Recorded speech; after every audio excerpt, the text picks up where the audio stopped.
మేము చేసిన నేరం ఎలాంటిది లేదు. అమ్మాయి చీర కట్టుకోవడానికి వచ్చిందని చెప్తున్నారు కదా, మళ్ళీ ఏం గొడవ అయిందని నా బిడ్డని అడిగితే, అమ్మాయి పెళ్ళైనప్పటి నుంచి ఎప్పుడైనా సరే ఎప్పుడైనా కొడితే వచ్చి చెప్పేదా మీకు? పెళ్ళైన కాడ నుంచి ఒక 100 సార్లు కొట్టిన మనిషి. దగ్గర కుటుంబమే చేసుకున్నారు పెళ్ళి? చేసుకున్నాం. వాళ్ళ భార్య భర్తల గొడవ అంటే మరి మాకేమో తెలుసు. అంకుల్ నమస్తే. అంకుల్ నమస్కారం అమ్మ. ఇప్పుడు మాది మేము చేసిన నేరం ఎలాంటిది లేదు. నేను ఒక డ్యూటీ చేసుకుంటాను, సెక్యూరిటీ డ్యూటీ. డ్యూటీ పోయి వచ్చే వరకు 8:30-9 వచ్చిన. ఆ రోజు సద్దులో బతుకమ్మ, ఇద్దరు రెండు బతుకమ్మలు పేర్చింది నా భార్య. ఈ 2 ఏళ్ళ కంటే బుజ్జితోటి నాదోటి అని చెప్పింది. చెప్పినప్పుడు నేను వచ్చిన అక్కడ అమ్మవారు భోజనాలు పెడతానైతే బుక్కడ అన్నం తిన్నా. అక్కడనే అమ్మవారి కాడ భోజనాల కాడ తినొచ్చిన ఇంట్లోకి వచ్చిన అప్పటికి 9:30 అవుతుంది. అదే వరకు నేను పండుకున్నా. ఇక నాకు సెక్యూరిటీ చేసి పొద్దున నిల్చున్నా కనుక నేను పండుకున్నా. పండుకునే వరకు వీళ్ళు నా బిడ్డను నా భార్య ఏం చేసింది మరి తిన్నడో లేదో ఒకసారి పోయి వెళ్ళి చూసేద్దాం పామని పోయింది. వీళ్ళిద్దరు పోయే వరకు లోపల బీడం పెట్టుకున్నాడు. అంటే అమ్మాయి చీర కట్టుకోవడానికి వచ్చిందని చెప్తున్నారు కదా. ఫస్ట్ చీర పోయింది, అది నాకు తెలియదు. చీర పోయింది నాకు తెలియదు. నేను డ్యూటీ పోయి వచ్చిన అప్పుడే 8:30 వచ్చిన 9 అయింది. 9:30 పోయి అన్నం తిని వచ్చిన.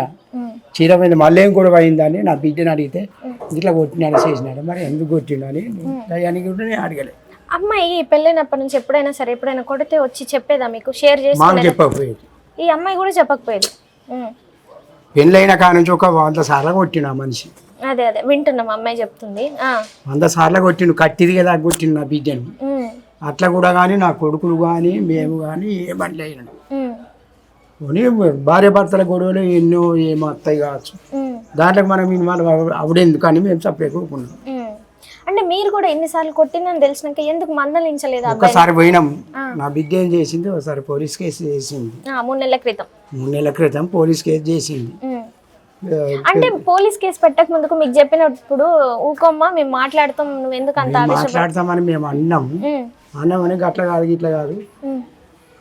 ఒకసారి మొత్తం పెద్ద మనుషులు, మా కుల పెద్ద మనుషులను పిలుచుకున్నా.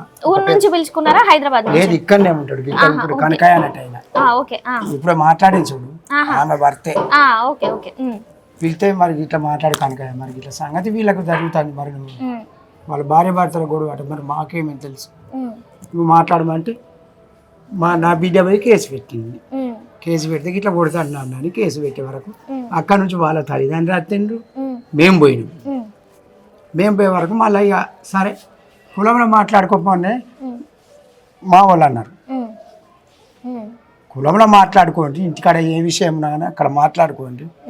ఈ అమ్మాయి గురించి అబ్బాయి గురించి వాళ్ళ తల్లిదండ్రులు వీళ్ళు వచ్చింది కదా మాట్లాడుకోమంటే ఈ పెద్ద మనిషి ఏం చేసిండు, మేమున్న రూములు ఆయన చనిపోయిన రూముల్నే కూర్చుండబెట్టి అడిగినాం. అడిగే వరకు నా బిడ్డ ఏమన్నా కదా సరే తప్పు జరిగిపోయింది, ఈ ఒక్కసారి నేను చూస్తా. అది కాలు మొక్కిండంట కదా అమ్మాయి వచ్చి. వాళ్ళందరూ అడిగే వరకు ఇక నాదే సౌందర్య తప్పైందని కాలు మొక్కిండు.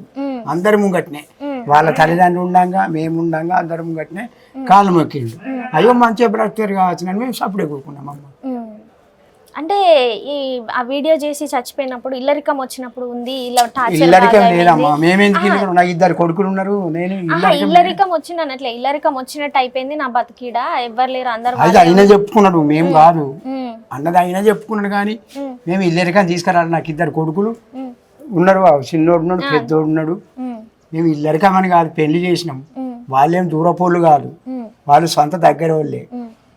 ఇప్పుడు మా అత్తను ఇప్పుడు మా ఇయ్యంపురాలు సొంత అక్క చెల్లెళ్ళు, దగ్గర కుటుంబం. అమ్మ దగ్గర కుటుంబమే చేసుకున్నారు, చేసుకున్నాం.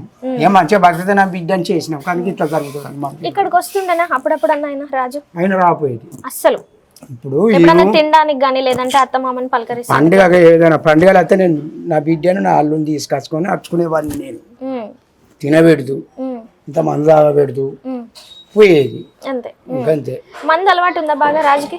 బాగా బీర్లు తాగేదమ్మా, బీర్లు తాగేది. అయితే పాప చెప్పిన ఇంకొక విషయం ఏంటంటే మా అమ్మ నాన్నకి ఎప్పుడన్నా టాబ్లెట్లు తెమ్మన్నా తెచ్చిస్తే ఊకే పైసలు కొట్టేవాడని సతాయించేటోడు, చిన్న చిన్న వాటికి కూడా. అవన్నీ నాకు తెలియదు.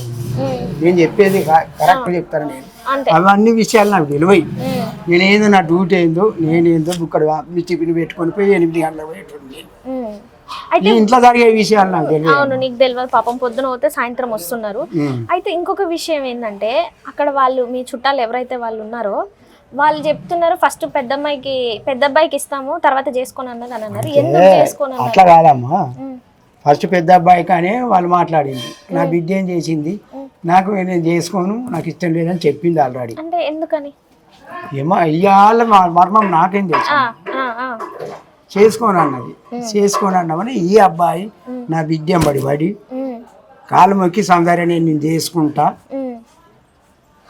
నేను మంచిగా చూసుకుంటా, నేను నిన్నే లగ్నం చేసుకుంటాను అన్నామని నా బిడ్డ ఏం చేసింది, బాపుకి ఇట్లా సంగతి రాదైతే నన్ను ఇష్టపడతాడు, నేను ఆయన లగ్నం చేసుకుంటానంటే మరి చేసుకో బిడ్డ, నీ ఇష్టమైనప్పుడు నేనేం చేయను, మంచిగా బ్రతుకుంది చేసుకోండి అని చెప్పిన. గది ఒకటి తప్పు. చేసుకోమన్నారు. మీతో ఎట్లుంటుండే రాజు జనరల్ గా? మాతో ఎక్కువ మాట్లాడబోదు. ఎందుకు ముందు నుంచి ఒక విధంగా ఉండేదా? విధంగానే ఉండేది. అంటే ఎందుకని అలాగా? అయినా మాట్లాడితే మాతో మాట్లాడపోయేది సార్. ఇంకా మేము కూడా ఆయనతో ఎక్కువ మాట్లాడపోదు. ఎందుకంటే ఒక్కతే బిడ్డ, మంచిగా అల్లుడు ఒకడే. అల్లుడు మనస్పర్ధలు ఉన్నాయి? మనస్పర్ధలు అనేటివి లేవు. ఇప్పుడు వాళ్ళ తల్లిని అడిగినా ఎవరిని అడిగినా నా గురించి చెప్తారమ్మా. నేను ఎలాంటి వాడినో వాళ్ళందరికీ ఎరికే, నా భార్య ఎలాంటిదో వాళ్ళందరికీ ఎరికే. అందు గురించి ఈ సంబంధం చేసే వరకు నా ఇల్లు ముంచిపోయింది, నా బిడ్డకు అన్యాయం చేసిపోయింది. అసలు మరీ అంత చేసుకునేంత ఎందుకు జరిగింది అంటారు? మరి ఎవడైనా సరే కొట్టుకున్నారు తిట్టుకున్నారు అయిపోయింది, మీరు మాట్లాడుతున్నారు వాళ్ళు మాట్లాడుతున్నారు. చెప్పేది ఒకటి, కన్న తల్లి ఇప్పుడు దసరా పండుగ అంటే అందరికీ సద్దుల బతుకమ్మ అని ఎరిక. మా భార్య పోయింది గాజులు వేయించింది, బిడ్డకు గాజులు వేయించారు, తప్పేం లేదు. అవును, ఆ రోజు కూడా ఏదో గొడవ పడ్డారంట. అయిటిని ఆ గాజులు వేయించింది. ఆయన చీర కొన్నాడు నా భార్యకు, నా భార్యకు అంటారు, నా బిడ్డకు చీర కొన్నాడు, కొత్త చీర కొన్నాడు. నాకు లేకుండా పర్వాలేదు, నా భార్య కొట్టడానికి కొనుక్కున్నాడు. కొనుక్కుంటే నా బిడ్డ ఏం చేసింది, ఆ చీర ఇక కట్టుకొని సద్దుల కాడికి పోతాయి, బతుకమ్మ పట్టుకొని పోయే వరకు అంతటి గొడవ పెట్టినా అని కొట్టిండు నా బిడ్డను కొట్టిండు. నీ చీర వద్దు నాకు ఏమద్దని నా బిడ్డ వచ్చి నా ఇంట్లో ఉన్నది. ఇంట్లో ఉన్నది ఇక మరి మళ్ళీ తాగి ఉన్నాడు, మళ్ళీ ఏమైనా కొడతారు కావచ్చు మేము భయపడి నా బిడ్డ పోలే. పోక ఇక్కడనే ఉండే వరకు 9:30, 10:10:30 అవుతుంది. అప్పుడు పోయి మరి తిన్నడా లేదా పోయి చూసే వరకు అమ్మ దానికి ఊరడబడి అదే చీరతోటి పెట్టుకుని అట్లనే అయిపోయింది అనమాట. ఓకే, గది నేను చేసిన తప్పు గది. మరి ఇద్దరు అన్నదమ్ములు ఉన్నారు కదా, ఎప్పుడు అడగకపోయేదా అబ్బాయిని బావగారిని పిలిచి ఎందుకు అక్కని ఇలా కొడుతున్నావు కానీ లేదంటే ఇది అంతా కానీ? అట్లా అడగలే. వాళ్ళు ఏం అడగకపోతుండేనా? వాళ్ళు అడిగారు నా కొడుకు కానీ నా పెద్ద కొడుకు కానీ ఎలాంటి భార్య భర్తల విషయం వాళ్ళకి ఎట్లా నడుస్తుందని సప్పుడు ఎక్కువ, నా చిన్న కొడుకు కానీ నా పెద్ద కొడుకు కానీ ఎలాంటి విషయాలు వాళ్ళని అడగలేదు.